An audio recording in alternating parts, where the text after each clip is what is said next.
Hello YouTube, this is Morgan Airspeed Prime here with my next Avatar video. This is I suppose a news video. It is a recap of the Avatar Generations Livestream that they just did an hour or two ago. So this is dev stream number 4. It is actually already live. They got it up like pretty quickly afterwards on their YouTube channel.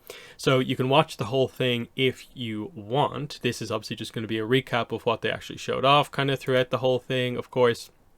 You know, there's some quite interesting stuff as we go through it here, but I have taken some screenshots here to show you guys a little bit clearer what they actually kind of went through. I think in general it was pretty good. The one thing I didn't like is that I felt coming out of this very confused as to, wait, when's this stuff coming? Like, apart from Guilds where they said it was coming in August, I was super confused about when event quests are coming into the game. What the next update actually is going to be versus what it's not going to be. And then they showed us like a Kyoshi update that I'm confused. Is this the next Kyoshi update? Or is Rise of Kyoshi Part 2 coming first? Or is this like the extra story that will go with Rise of Kyoshi Part 2? That's what I was very confused about. The vagueness about what actually is coming up next. I get it. They feel like they can talk about some stuff that's coming in the kind of near future without putting it down exactly when it's coming. I just found it was a little chaotic as we just kind of skipped from thing to thing without really getting too much of a sense for when we can see what these things actually are. But anyway, the first thing they went over was this. This was the only like ATLA stuff they really talked about. So I kind of get the impression, at least this first event quest probably is coming soon. It might be the update coming in like a week or two, but I don't know. So you can see here on the screenshot that they showed, there's a new icon going to be on the kind of main screen here. So you can see event and event quest, obviously. So when you click into this, it brings you to this. So you can see here, this looks very similar to the activity screen for like Pirate Domain and stuff like that, but it is slightly different. You can see here, it seems like it's a limited thing. So it's going to be in the game for a month and a bit or something like that. There's different stages, different power levels. So stage 1, 75,000 power. You're going to get some gold. You're going to get some arts, and you're going to get what seems to be an event currency. So that's kind of interesting, which makes sense. Event quests, event currency, 5 different stages.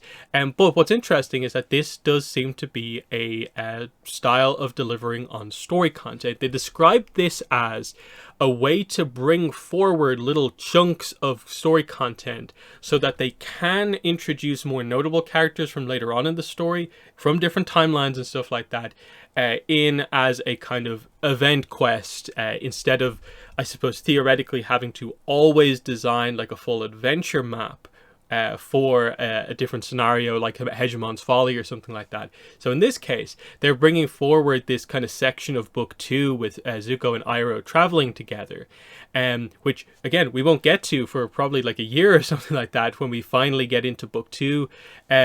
So they're bringing this forward a little bit. So they're saying here, you see here, end time of this is going to be like Wednesday 23rd of August. Now I'm not sure if that's super concrete, because that would suggest that like what 32 days like ahead of time, like, you know, that puts this as like, is this the next week's update, which I don't think they've ever even said if that's the case. So I don't know, either way, that's kind of what they're talking about. My assumption will be that just this will slightly be different, but I do probably get the impression it's coming somewhat soon. So yeah, as we go forward here, you can see here, they go into the team screen for this. So you can see the I think usually refers to characters that you are given for the mission that you are required to have on your team.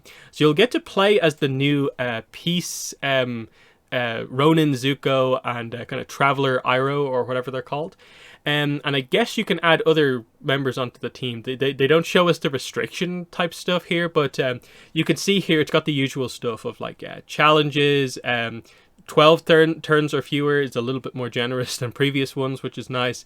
Again, different rewards in here, including the what seems to be event currency. This will be replayable with skip tickets, so if you are trying to grind for the event currency, you can get it here. Now, the immediate question is going to be, what is going to be available for that event currency? Like, is that how we are actually going to get these two characters? So is there no banner associated with this? They didn't go into this in any detail, which I think sort of adds to the confusion. In terms of, like, this is an event quest to introduce these two versions of these characters, but it was not clear if there's a coinciding banner or what. Do note here that, like, Iroh is 4-star, Zuko is 5-star. That usually suggests that if they both do come from banners, that Iroh will be a higher kind of pull chance, and the Zuko will obviously be the more main event player.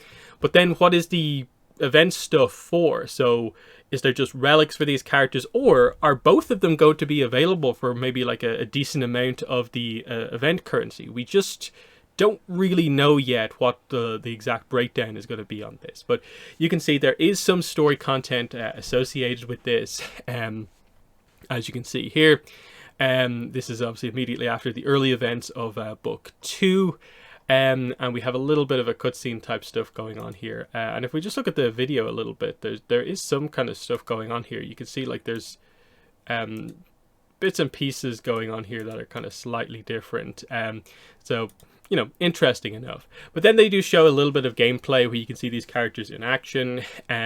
So the Iroh, you can see here, has some sort of a buff ability here and then an attack. So somewhat similar to the Iroh we have now, but obviously going in a slightly different direction here, because it's more of a kind of peace character here.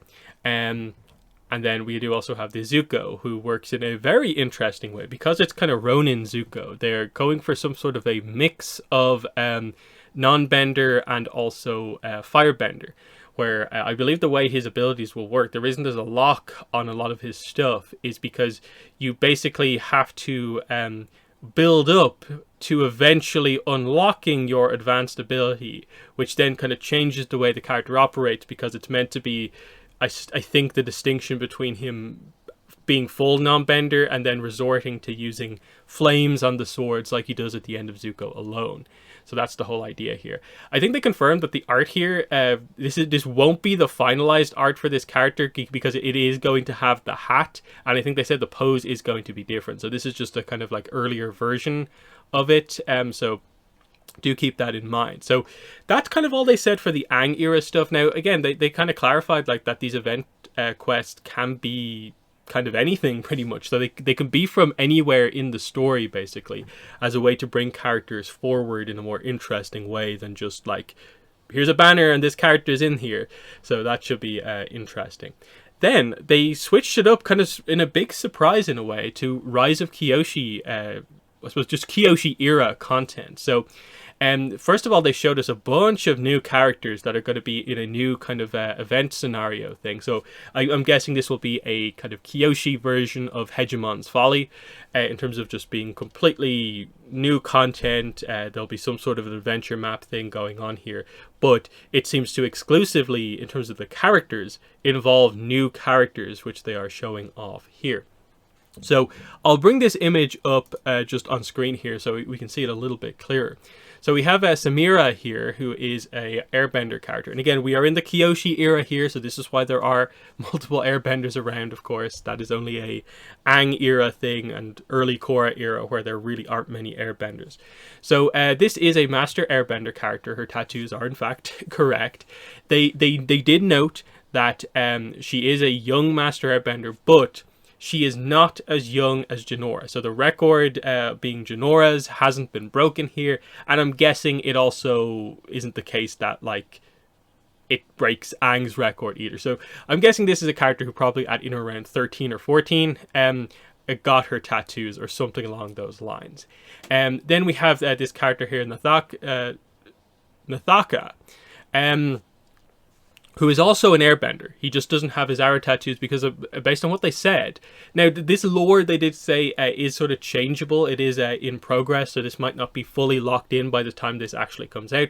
But they said about Nathaka that He is actually Master Airbender level, but he has chosen to not accept the arrow tattoos because there's some event in his past where he did something very wrong, and he doesn't feel worthy of that. So he's kind of self-exiled himself from the air temple that he's from, effectively.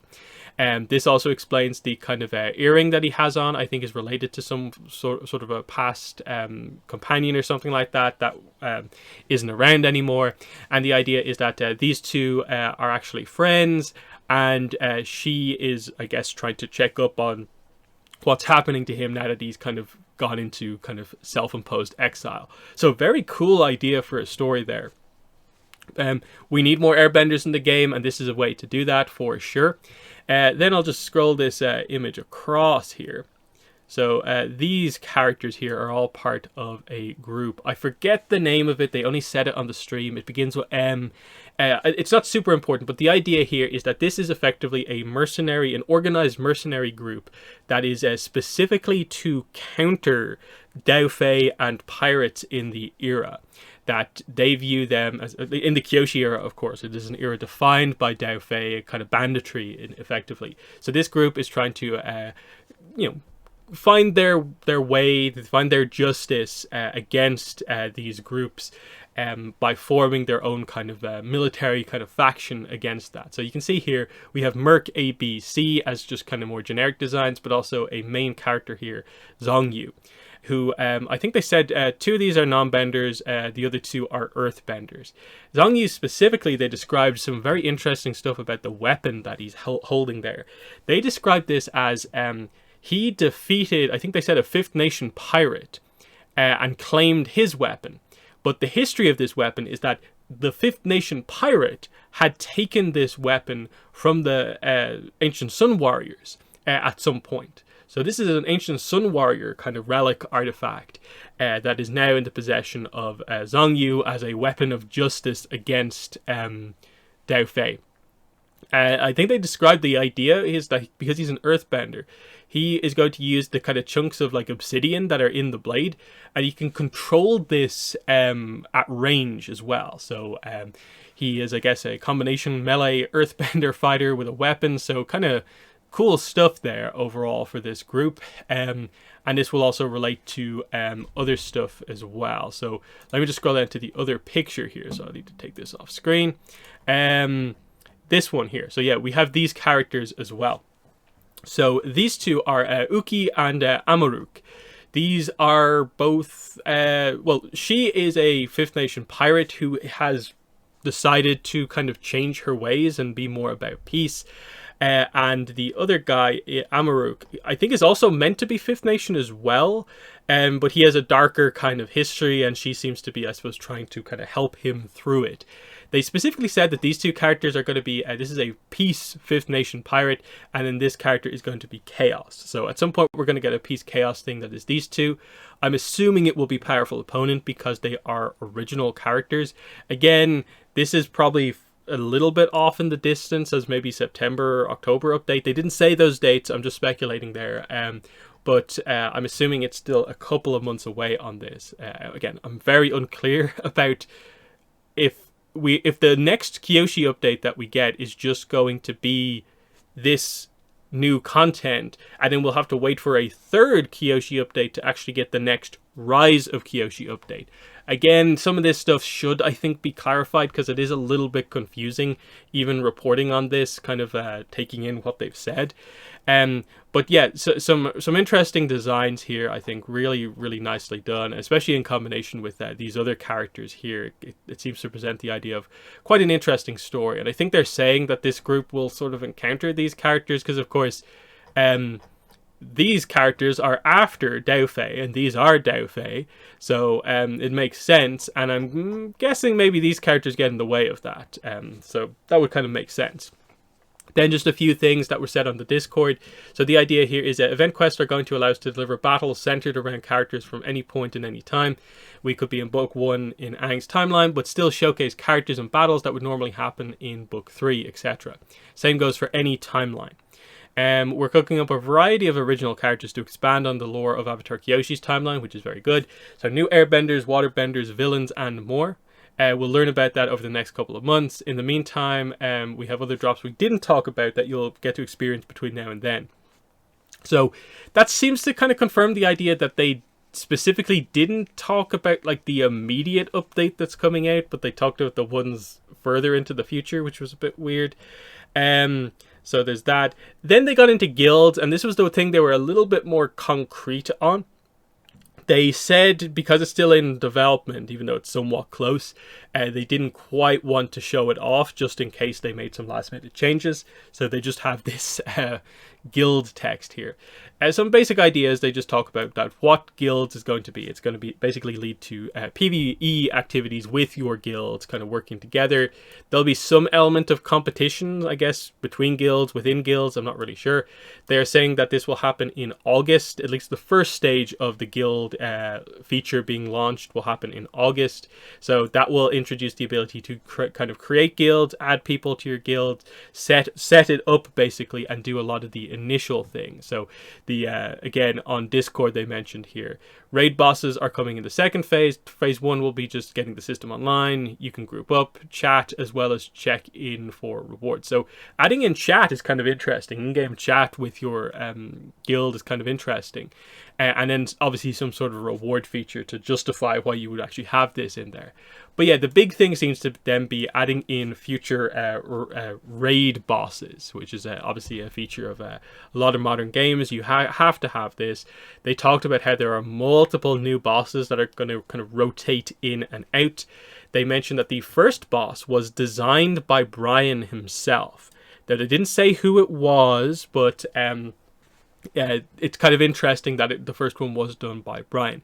Now, the assumption from a lot of people kind of more in the know is that Father Glowworm, his official design, probably came from Brian. Now, if you've seen the image of Glowworm, it's not officially been revealed. It's kind of like data mined out there, but it seems to be a very, very official piece of art. If you've seen it, I think everyone's been very impressed with how it looks. So that would definitely fit as potentially being something Brian designed. But I don't think that's confirmed just yet. But it seems to kind of roughly fit that, yeah, Glowworm would make sense to be a design. It is a notable character who would need a really high quality design because like he's going to be an important part of like future Kyoshi content, and adding him here as a boss makes complete sense ultimately. So we'll see what happens with that, but you know, it's definitely interesting. Final kind of piece of information really is just that they said 60 was the old limit on players in a guild. They don't seem to at the moment be able to fully tell us what the exact number is, but 60 is a rough estimate about, I suppose, an idea of where they're considering in the ballpark of. I'm not really sure when it comes to player population if that is like a huge or small amount. It's one of those things where, like, obviously the game said it's past 2 million downloads at this point, so theoretically that gives you the idea of like there's well over 1 point something million players. And so 60 as the limit on guilds isn't like anything crazy, but considering that you assume most of your hardcore players are mainly going to be the ones using guilds, 60 seems like a lot to sort of like basically theoretically have like 60 of your most hardcore players in one guild. Like, what's going to happen here? So I think a lot of people are like surprised at this number and kind of almost expecting that it will go down, which I think might make a little bit more sense, especially maybe the EU server population might like you might cover the entire player base here in a way, because like I in PvP typically end up ranking at the end of each week in or around like number 100 on the EU list, and I wouldn't even say I particularly have a super strong team that's super well constructed and stuff like that. I don't like purposefully grind to get higher up in the list. I'm more or less just, this is the rank I start off of the week. I usually try and do one rank up, which is pretty much just the kind of cycle that I'm in of like I D-rank down at a reset, I get back up to the rank I was at before, and kind of leave it at that. So it gives you kind of the impression of like, okay, I'm somewhere in the middle of the kind of player base. Like there's probably only like about kind of, you know, maybe like 200 more kind of hardcore kind of EU players. So like the idea is like that most of the EU population will be covered in like 2 or 3 guilds is quite a lot. But you know, I assume they'll organize it so it's maybe like a little bit like better than that, like maybe 30 players. Who knows? We'll see what actually happens. Again, the thing with the live streams is that they don't really get into a lot of super specific details. As you kind of see as we went through, there's a lot of like, well, it could go this way, it could go that way. I love seeing the art and I like kind of finding out about all this stuff, but I also don't like being so confused about like, I have no clue about the future of the game. Like, I know that like next week the kind of support banner with Old Iron is coming, but then the week after that I just don't really know what is actually happening on that day. So hopefully they clarify some of this stuff and we get to it, because like that Peace Chaos banner that's coming on the first was it the 2nd of August, it's going to be super interesting to see what they do there, because of course the 2 characters in the Zuko event quest are both Peace, but we don't know if they're attached specifically to that event or a banner associated with this or just an event shop, which would maybe imply that the Peace Chaos stuff coming in like a week or 2 is maybe the Azula May Ty Lee, which would maybe fit like a little bit better, but we of course have to wait and see. So in the comments, let me know what your thoughts are on this information revealed here. What are your thoughts on event quests? And I think specifically, I think a lot of people are going to have fun speculating about like brand new story, establishing characters beyond the main characters in the Kyoshi era. That's very exciting. I'm really excited to go through that story content when it actually comes out, especially because like it's much more open in those eras. So that's super exciting. So let me know what your thoughts are, but that's been the video. Thanks for watching and bye.